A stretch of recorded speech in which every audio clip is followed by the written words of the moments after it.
मैं होटल के कमरे में बैठा शाम का अखबार पढ़ रहा था। जगह जगह खबरों में ढाका फॉल पर खुशी का इजहार किया गया था। मैंने अखबार रद्दी की टोकरी में फेंक दिया। ठीक 10 बजे रात दस्तक हुई। मैंने दरवाजा खोला तो सामने एक खद्दर पोश उधेड़ उम्र का आदमी हाथ में ब्रीफकेस उठाए खड़ा था। पहली नजर में मुझे वो कोई कांग्रेसी लीडर लगा। उसने मुस्कुराकर मुझसे अंग्रेजी में कहा, मिस्टर राजा राम तिवाड़ी आप हैं? मैंने दरवाजा खोल दिया। जी हाँ। वो अंदर आकर कुर्सी पर बैठ गया और ब्रीफकेस खोलते हुए बोला, हमें अपनी दुकान के लिए आपकी फर्म की मसनूआत की जरूरत है। मैंने अपने ब्रीफकेस में से अपना शनाख्ती कार्ड निकाल कर उसे दिखाया तो वो मुस्कुराया और उसने भी अपना शनाख्ती कार्ड मेरे सामने कर दिया, जिस पर B69 के हिंद से लिखे हुए थे। मिस्टर तिवाड़ी, उसने शनाख्ती कार्ड ब्रीफकेस में रखते हुए कहा, आपको मेरे साथ चलना होगा। मुझे भला क्या एतराज हो सकता था। मैं उसके साथ होटल से बाहर आ गया। बाहर उसकी छोटी सी गाड़ी खड़ी थी। वो मुझे लेकर एक सुनसान सड़क पर रवाना हो गया। वो खामोश था। पाकिस्तान दुश्मन मंसूबे का सुराग लगाने की मुहिम मुझे गहराइयों में उतारे चले जा रही थी और अभी तक मैं मामले की तह तक भी ना पहुंच सका था। तिरसनापली के मज़ाफात में से गुजरने वाली सड़क पर मौत का सा सन्नाटा था। कार फर्राटे भरती उड़ी जा रही थी। एक जगह गाड़ी रोककर वो बोला, यहाँ तुम्हारी आंखों पर पट्टी बांधी जाएगी, ये बहुत जरूरी है। एतराज की कोई गुंजाइश नहीं थी। मेरी आंखों पर स्याह पट्टी बांध दी गई। अब कार आगे रवाना हुई तो किसी चौक में पहुंचकर उसने गोल दायरे में चक्कर लगाने शुरू कर दिए। फिर एक समत को रवाना हो गई।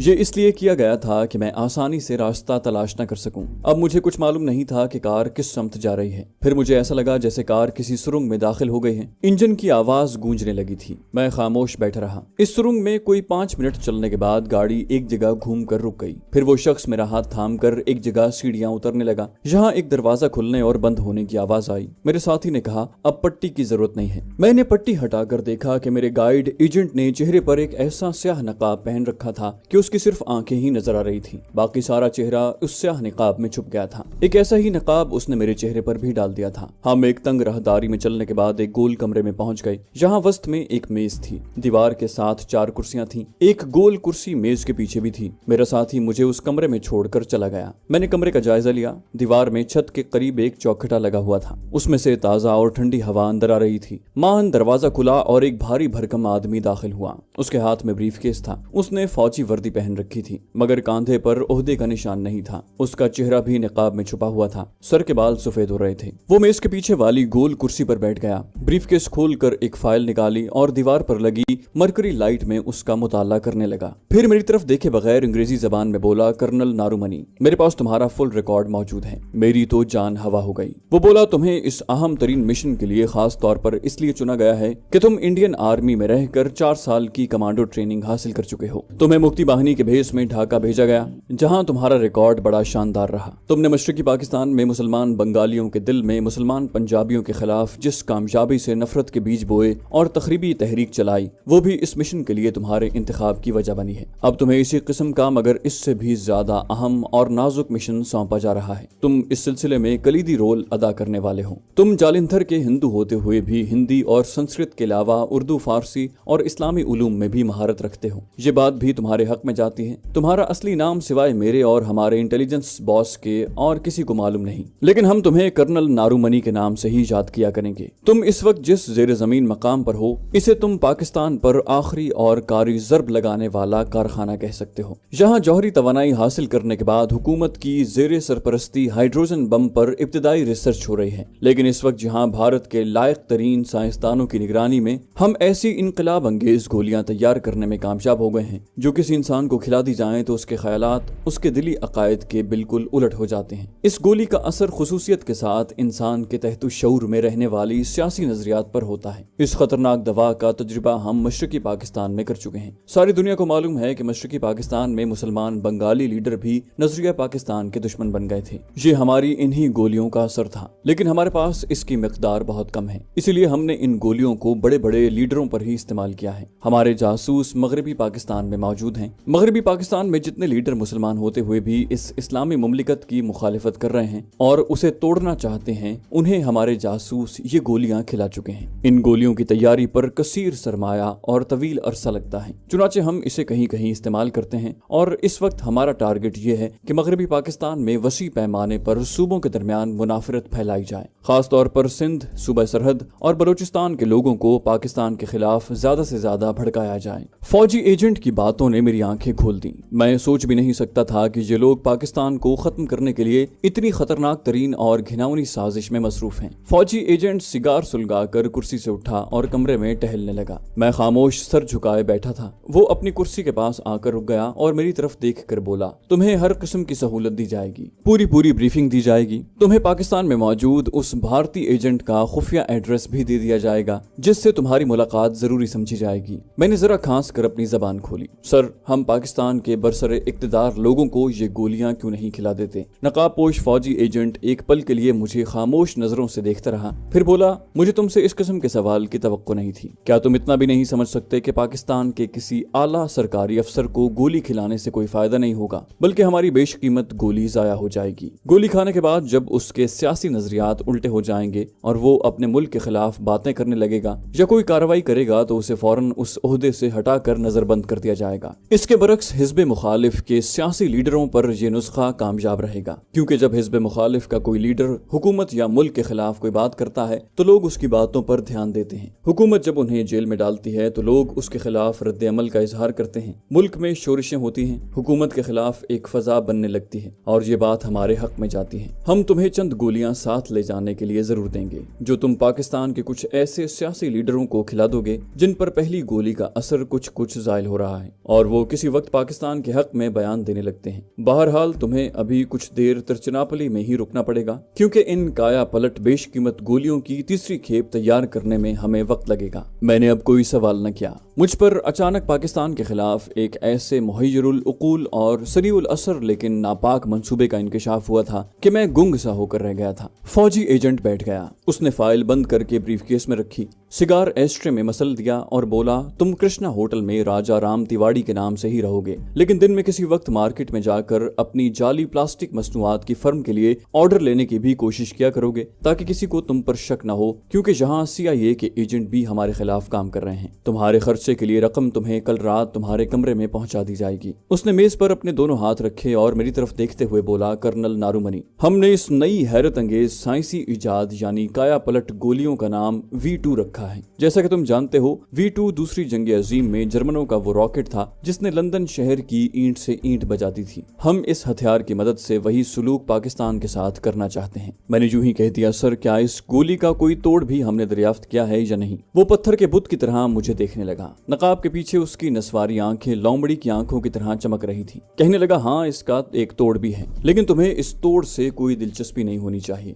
گڈ لک پام آئل نارومنی۔ یہ کہہ کر وہ کرسی سے اٹھا، بریف کیس ہاتھ میں لیا اور کمرے سے نکل گیا۔ مجھ پر حیرت اور اندیشوں نے یلغار کر دی۔ اس ملک میں میرے وطن عزیز کے خلاف جس قسم کے رونگٹے کھڑے کر دینے والا تخریبی منصوبہ بنایا جا چکا تھا، اس کا مجھے گمان تک نہیں تھا۔ مجھے اس منصوبے کا علم ہو جانے کی تعبیر یہی تھی کہ مشیت پاکستان کے حق میں تھی اور وہ اسے ہمیشہ قائم و دائم اور پھلتا پھولتا دیکھنا چاہتی تھی۔ میرے اندر پاکستان کو اس گھناؤنی سازش سے بچانے کا جذبہ سہچند ہو گیا تھا۔ میں نے فیصلہ کر لیا کہ اگر موقع ملا تو یہ کایا پلٹ گولیاں بھارت کے کسی لیڈر کو بھی کھلانے کی کوشش کروں گا، اگرچہ مجھے معلوم تھا کہ یہ گولیاں قلیل تعداد میں تیار ہو رہی ہیں اور مجھے کم از کم تعداد میں یہ انقلابی گولیاں دی جائیں گی۔ مجھے اس انکشاف پر کوئی حیرت نہ ہوئی کہ پاکستان میں دشمن ایجنٹ اپنی تخریبی سرگرمیاں جاری رکھے ہوئے ہیں۔ یہ تو ہر ملک میں ہوتا ہے، لیکن خوشی مجھے اس بات کی ہوئی کہ پاکستان میں بھارتی ایجنٹ کی حیثیت سے داخل ہوتے وقت مجھے پاکستان میں موجود کسی ایک ایجنٹ کا پتہ دے دیا جائے گا۔ اسے گرفتار کرنے کے بعد پاکستانی حکام اس کے دوسرے ساتھیوں کا کھوج بھی لگا لیں گے۔ اس کایا پلٹ گولی کا نام V2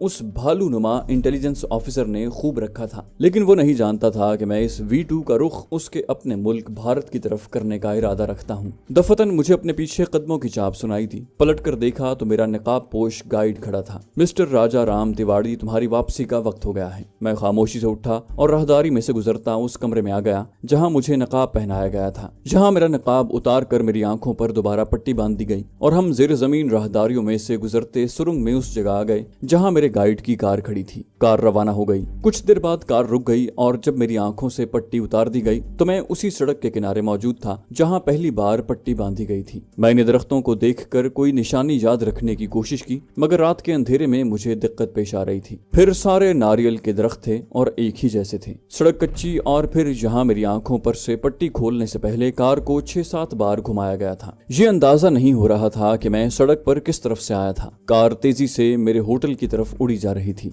अपने कमरे में पहुंचकर मैंने कपड़े बदले और लेट गया। सोचने लगा कि भारत एटम बम के बाद अब हाइड्रोजन बम भी बना रहा है और ये सारी तैयारियां पाकिस्तान को खत्म करने के लिए की जा रही हैं। मुझे भारत के इस जौहरी और कातिल मंसूबे को भी नाकाम बनाना था। ये मेरा एक अलग कमांडो मिशन था जिस पर मैं पहली फुर्सत में अमल पैरा होना चाहता था, लेकिन फिलहाल मुझे V2 से निमटना था और भारतीय मिलिट्री इंटेलिजेंस की मदद से पाकिस्तान में तखरीबकारी में मसरूफ भारतीय एजेंटों को इस तरीके से गिरफ्तार करवाना था कि मुझ पर जरा सा भी इल्जाम ना आ सके और सारी कार्रवाई महज एक इत्तेफाक ही लगे। अगले रोज फौजी एजेंट की फरमाइश के मुताबिक मैं ब्रीफकेस में प्लास्टिक की मसनूआत डालकर मार्केट की तरफ निकल गया। एक दुकानदार से ऑर्डर भी ले लिया। फिर एक रेस्टोरेंट में बैठकर कॉफी पीते हुए तिरुचिरापल्ली के लोगों को आते जाते देखने लगा। मैं उस जेर जमीन फैक्ट्री को धमाके से उड़ाना चाहता था जहां V2 नाम की नजरियात पलट गोलियां तैयार होती थीं, लेकिन मुझे मालूम नहीं था कि वो फैक्ट्री किस मकाम पर है और वहां तक कौन सा रास्ता जाता है। दोपहर का खाना मैंने बाहर ही खाया। उसके बाद एक सिनेमा घर में तमिल फिल्म देखने घुस गया।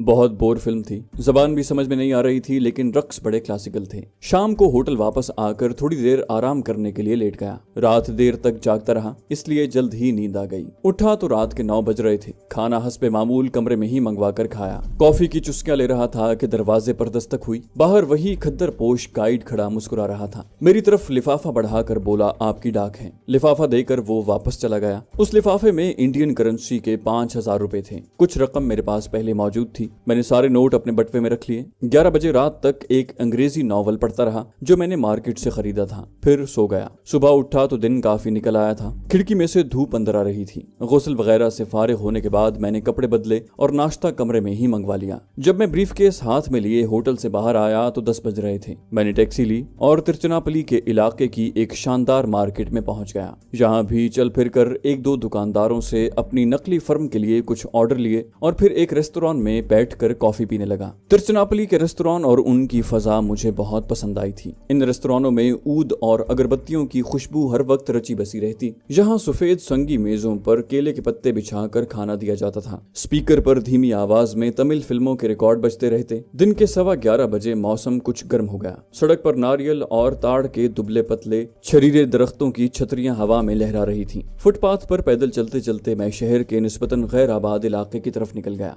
मैंने महसूस किया कि एक आदमी मेरा पीछा कर रहा है। उस आदमी को मैंने पहली बार रेस्टोरेंट में दाखिल होने से पहले देखा था। वो फुटपाथ पर बिजली के खंबे के पास खड़ा था। उस तरफ निगाह उठी तो मुझे अपनी तरफ घूरता महसूस हुआ। उसने पतलून कमीज पहन रखी थी। तोंद थोड़ी सी निकली हुई थी। रंग जरा साफ था और लग रहा था कि यह आदमी पंजाब का रहने वाला है। मैंने कोई ख्याल न किया, लेकिन जब रेस्टोरेंट से बाहर निकलकर फुटपाथ पर चलने लगा तो देखा कि वो आदमी कुछ फासले से मेरे पीछे चला रहा है। मेरा माथा ठनका। मैं भारत के पंजाब में बड़ी तबाहकुन तखरीबी कार्रवाई करके भागा था। एक बार पकड़ा भी गया, लेकिन फरार हो गया था। यूं भारतीय इंटेलिजेंस के 2-3 आदमी मेरी शक्ल से वाकिफ जरूर हो गए थे। मुझे ख्याल आया कि मुमकिन है भारतीय पंजाब या दिल्ली से कोई भारतीय CID का आदमी मेरी तलाश में तिरुचिरापल्ली आ गया हो। मैं मोहतात हो गया। अगरचे मेरे पास शनाख्ती कार्ड पर B69 का एक तिलिस्मी नंबर लिखा हुआ था जो मुझे भारतीय मिलिट्री इंटेलिजेंस का खास आदमी साबित करते हुए मुझे बचा सकता था, लेकिन मेडिकल चेकअप 1 सेकंड में मुझे मुसलमान साबित कर सकता था। मैं बज़ाहिर बड़ी बेनियाजी से चल रहा था, लेकिन हकीकत में बेहद मोहतात था। मुझे बाएं जानिब एक मंदिर नजर आया। ये एक पुराना मंदिर था जिसकी सीढ़ियों पर एक पुजारी तख्त पर बैठा माला का जाप कर रहा था। औरतें और मर्द पूजा करने जा रहे थे। मैं भी उनके साथ मंदिर में दाखिल हो गया। जनूबी हिंद के मंदिर बड़े पुरस्कार, घुटे घुटे और तंग और तारीख होते हैं। विष्णु भगवान की मूर्ति के आगे दिए जल रहे थे।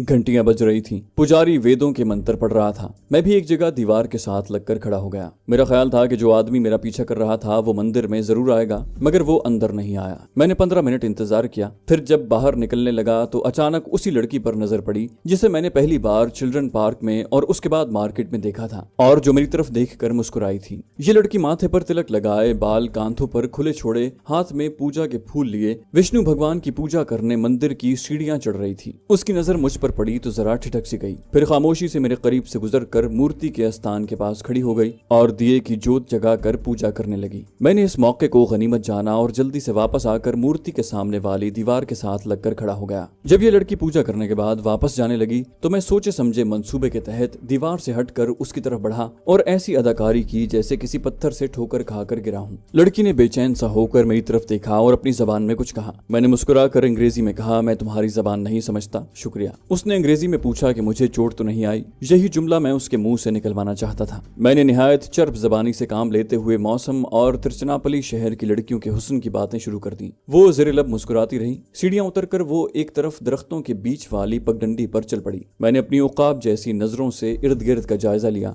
मेरा दिल जरा सा धड़क उठा। वो कमबख्त अजनबी एक दरख्त के पास खड़ा था और मुझे मंदिर से निकलते देख कर मेरे पीछे पीछे चलने लगा था। अब ये बात साबित हो गई थी कि वो CID का आदमी है और उसे किसी न किसी वजह से मुझ पर शक हो गया है। मैं मजीद इन्हिमाक से लड़की से बातें करने लगा। लड़की मेरी गर्मजोशी पर हैरान और कुछ परेशान भी हो रही थी। मैंने उसे बताया कि मेरा नाम राजा राम तिवाड़ी है और पंजाब में प्लास्टिक की एक फर्म का एजेंट हूँ। लड़की ने कोई जवाब न दिया। वो एक तरफ घूम गई। आगे सड़क थी जहाँ एक छोटी गाड़ी उसका इंतजार कर रही थी। लड़की ने रुक कर मेरी तरफ देखा और अंग्रेजी में कहा, मेरा नाम मालिनी अय्यर है। मैंने उसे अपने होटल कृष्णा का नाम बताया ही था कि लड़की तेजी से अपनी गाड़ी की तरफ मुड़ गई जहाँ एक दुबला पतला काला ड्राइवर पहले से दरवाजा खोले खड़ा था। वो गाड़ी में बैठकर चली गई और मैं हाथ हिला हिला कर उसे अलविदा करने लगा। गर्दन खुजाने के बहाने पीछे देखा तो CID का आदमी कुछ फासले पर खड़ा सिगरेट पी रहा था। मैं सड़क पर जाने की बजाय दरख्तों के बीच से होकर एक तरफ चलने लगा। मैं उस इलाके से बिल्कुल वाकिफ नहीं था। वो आदमी बराबर मेरा ताक़ुब कर रहा था। ख्याल आया कि क्यों ना इसको अपना तिलिस्मी नंबर बता दूं, लेकिन फिर कुछ सोचकर मैंने भागने का फैसला कर लिया। बाएं जानिब किसी स्कूल की दीवार दरख्तों के साथ साथ जा रही थी। दीवार कद्दे आदम थी मगर मेरे लिए उसे फांदना मुश्किल नहीं था। दीवार के करीब जाकर मैंने उछल कर दीवार की मुंडेर पकड़ी और दूसरी तरफ कूद गया। पीछे तेज तेज कदमों की आवाज आने लगी। ये आवाज उसी भारतीय CID वाले के कदमों की थी। जाहिर है वो मुझे दीवार फांदते देखकर मेरे पीछे भागा था। मैं स्कूल की दीवार की दूसरी तरफ गिरा। ये स्कूल के नौकरों के क्वार्टरों का पिछवाड़ा था और जहाँ दुनिया जहान का झाड़ झनकार उगा हुआ था। एक कुत्ता मुझे देखकर भौंका। 2-4 मुर्गियां कड़कड़ाती हुई इधर उधर भाग गईं। किसी क्वार्टर में से आदमी की आवाज आई और कुत्ता खामोश हो गया। मैं दीवार के साथ साथ दौड़ने लगा। क्वार्टरों से निकलकर तरकारियों की एक छोटी सी खेती को रौंदता हुआ मैं स्कूल के बरामदे में से होकर एक कमरे में घुस गया जहाँ एक काली कलोटी उस्तानी बच्चों को पढ़ा रही थी। वो मुझे देखकर डर गई। उसने शोर मचा दिया। मैं कमरे के दूसरे दरवाजे से भागकर जुनूबी बरामदे में आ गया। मेरा ब्रीफ केस मुझे परेशान कर रहा था। मुझे अपने पीछे तेज तेज कदमों की आवाज सुनाई दी। इंडियन CID का आदमी मेरे पीछे भागता चला रहा था। मैं स्कूल के अकबी गेट की तरफ दौड़ा। मेरी नजर एक साइकिल पर पड़ी जो गेट की दीवार के साथ खड़ा था। लपक कर मैं साइकिल पर सवार हुआ और बेतहाशा पांव मारता स्कूल के अहाते से सड़क पर निकलकर एक तरफ रवाना हो गया। देखते देखते मैं 2-3 बाजारों में से गुजर गया। ब्रीफ केस बाएं हाथ में थामने की वजह से साइकिल का हैंडल गैर मुतवाजन होता जा रहा था। फिर भी मैं उसे उड़ाए लिए जा रहा था। मैं इन बाजारों से नावाकिफ था। कुछ पता नहीं था कि मैं किधर जा रहा हूँ। अब मुझे साइकिल छोड़ देना चाहिए था क्योंकि हो सकता था कि ताक़ुब करने वाला किसी रिक्शा या टैक्सी पर मेरा पीछा करने लगा हो। एक जगह सड़क बाएं जानिब घूमी तो मैंने एक टैक्सी देखी जिसमें से सवारियां उतर चुकी थीं और एक आदमी टैक्सी वाले को किराया अदा कर रहा था। मैं तेजी से टैक्सी की तरफ गया। साइकिल एक छकड़े के साथ लगाई और जल्दी से दरवाजा खोलकर टैक्सी में बैठ गया। रेलवे स्टेशन चलो, मैंने अंग्रेजी में कहा। टैक्सी ड्राइवर पैसे बटवे में रख रहा था। मैंने जेब से 50 रुपए का नोट निकाल कर उसकी तरफ बढ़ाया और कहा, जल्दी चलो रेलवे स्टेशन। नोट देखकर ड्राइवर की बातें खिल गई। उसने मीटर डाउन किया और टैक्सी स्टार्ट कर दी। मैंने गर्दन घुमाकर पीछे देखा तो इंडियन जासूस कहीं नजर न आया। मैं उसे जुल देने में कामयाब हो गया था। फिर मैंने सर नीचे कर लिया और टैक्सी वाले को तेज चलने की हिदायत की। टैक्सी बड़ी सड़क पर आकर रेलवे स्टेशन की तरफ दौड़ी जा रही थी। मैंने पहली बार इत्मीनान का सांस लिया। दिन का वक्त था। तिरुचिरापल्ली के रेलवे स्टेशन पर काफी रौनक थी। टैक्सी पार्किंग में जाकर खड़ी हुई। मैं तेजी से निकलकर रेलवे स्टेशन की लॉबी में आ गया और सीधा एक टॉयलेट में घुस गया। सबसे पहले मैंने ब्रीफ केस हाथ से रखकर आईने में अपना चेहरा देखा। मेरे बाल बिखरे हुए थे। मुंह पर पानी का छींटा मारा, बालों में कंघी की और टॉयलेट से बाहर आकर जायजा लिया। वो आदमी मुझे कहीं दिखाई न दिया। फिर भी मैंने प्लेटफॉर्म का टिकट लिया और प्लेटफॉर्म नंबर 1 पर आकर टी स्टॉल की ओट में दीवार के साथ लगे हुए बेंच पर बैठ गया। प्लेटफॉर्म पर मुसाफिरों का काफी रश था। शायद कोई गाड़ी आ रही थी। 5 मिनट बाद मैं उठा और रेलवे स्टेशन से बाहर आ गया। यहाँ से मैंने टैक्सी ली और उसे कृष्णा होटल चलने को कहा और सर नीचे करके पिछली सीट पर बैठ गया। खुदा जाने कहां से घुमाता हुआ ड्राइवर मुझे कृष्णा होटल ले गया। अपने कमरे में आकर मेरी जान में जान आई। मैंने खिड़की का पर्दा जरा सा हटाकर नीचे सड़क पर देखा। कोई मशकूक आदमी दिखाई न दिया। मैं पलंग पर लेट गया और आंखें बंद करके सोचने लगा कि मुमकिन है मुझे मुझे तिरुचिरापल्ली शहर में अभी 1 महीना मजीद ठहरना पड़े। सारा दिन होटल में पड़े रहने से मैं होटल वालों की नजरों में आ सकता था। उन दिनों ढाका फॉल के बाद सारे हिंदुस्तान में ये अफवाहें आम थी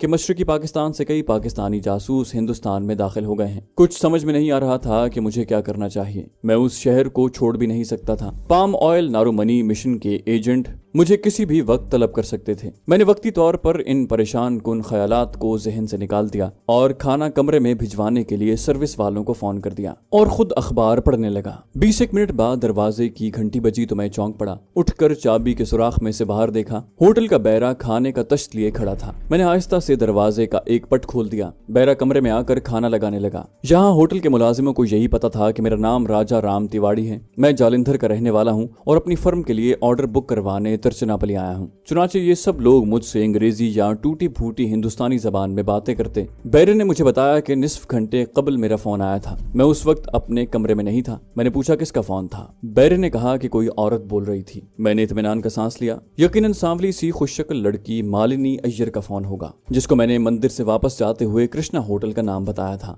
बैरा चला गया तो मैं मालिनी अय्यर के बारे में सोचने लगा, कहीं ये लड़की भी दुश्मन की एजेंट ना हो। मुझे उससे दूर रहना होगा। खाना खाते हुए मैं इस किस्म के ख्यालात में उलझा हुआ था। बैरा खाली बर्तन वापस ले जाने लगा तो मैं उसे ये कहते कहते रुक गया कि अगर मेरा कोई फोन आए तो कह देना कि मैं कमरे में नहीं हूँ, क्योंकि खुद मेरे ग्रोह के आदमियों का फोन भी आ सकता था। मैं दरवाजा अंदर से बंद करके लेट गया। अचानक फोन की घंटी बजी। मैंने धड़कते हुए दिल के साथ रिसीवर उठाया। दूसरी तरफ से एक लड़की की आवाज आई। उसने अंग्रेजी में पूछा, मिस्टर तिवारी बोल रहे हैं? ये मालिनी अय्यर के सिवा और कोई लड़की नहीं हो सकती थी। तिरुचिरापल्ली शहर में यही एक लड़की मुझे जानती थी। मैंने आहिस्ता से कहा, मैं तिवाड़ी बोल रहा हूँ। मैंने पहले भी फोन किया था, तुम नहीं थे। सुनो, मैं कंदरम मार्केट में शॉपिंग के लिए जा रही हूँ। वही मार्केट जहाँ तुमने मुझे एक दुकान से निकलते देखा था। उसी दुकान के सामने एक रेस्टोरेंट है, मैं वहाँ मौजूद होंगी। क्या तुम आओगे? मैंने जानबूझकर सवाल किया। कौन? लड़की की हल्की सी हंसी सुनाई थी। तुमने मुझे अभी तक नहीं पहचाना? मैं मालिनी बोल रही हूँ, मालिनी अय्यर। मैंने टेलीफोन करने और कॉफी की दावत का शुक्रिया अदा करते हुए माजरत की और कहा कि मैं आज शाम तक बेहद मसरूफ हूँ, कहीं नहीं जा सकता, फिर किसी रोज मिलूंगा। ये कहकर मैंने फोन बंद कर दिया, लेकिन घंटी एक बार फिर बज उठी। मालिनी मेरे एकदम फोन बंद कर देने से सख्त नाराज थी। तुमने मेरी तौहीन की है, अब मैं तुमसे कभी बात नहीं करूंगी। और उसने फोन बंद कर दिया। चलो ये भी अच्छा हुआ, जान छूटी, मैंने सोचा। लेकिन ये ख्याल अब दिल को परेशान करने लगा कि अगर ये लड़की एजेंट है तो उसे मेरे होटल और कमरे का पता चल गया है, वो मुझे पकड़वा सकती है। फिर ख्याल आया कि आखिर मैं भी इस वक्त इंडियन मिलिट्री इंटेलिजेंस के एक बहुत बड़े सुपर ग्रोह का आदमी हूँ और मेरे शनाख्ती कार्ड पर टॉप सीक्रेट B69 भी लिखा हुआ है। ये लोग मेरा कुछ नहीं बिगाड़ सकते। लेकिन वही मेडिकल चेकअप वाली बात बार बार मुझे परेशान कर देती, क्योंकि इंडियन मिलिट्री इंटेलिजेंस ने जिस आदमी को पाकिस्तान दुश्मन मिशन के लिए चुना था और जिसको मैंने कत्ल करके ये भेस बदला था, वो भी एक पंजाबी हिंदू था। इन हक़ाइक़ के पेश नजर जरूरी था कि मैं ये होटल तब्दील कर दूं। अब सवाल ये था कि अपने गैंग के आदमियों को इतला दिए बगैर मैं होटल नहीं बदल सकता था, और उनमें से अभी तक ना तो किसी का फोन आया था और ना ही वो खद्दर पोश एजेंट मिलने आया था। आखिर मैंने यही फैसला किया कि जो होगा देखा जाएगा, मुझे इसी होटल में रहना होगा। मेरे पास कोई पिस्तौल या खंजर भी नहीं था। सोचा रात को बाजार में जाकर और कुछ नहीं तो एक चाकू ही खरीद लिया जाए। रात को खाना खाने के बाद टैक्सी लेकर एक मार्केट में चला गया और चाकू खरीद कर वापस होटल में आ गया।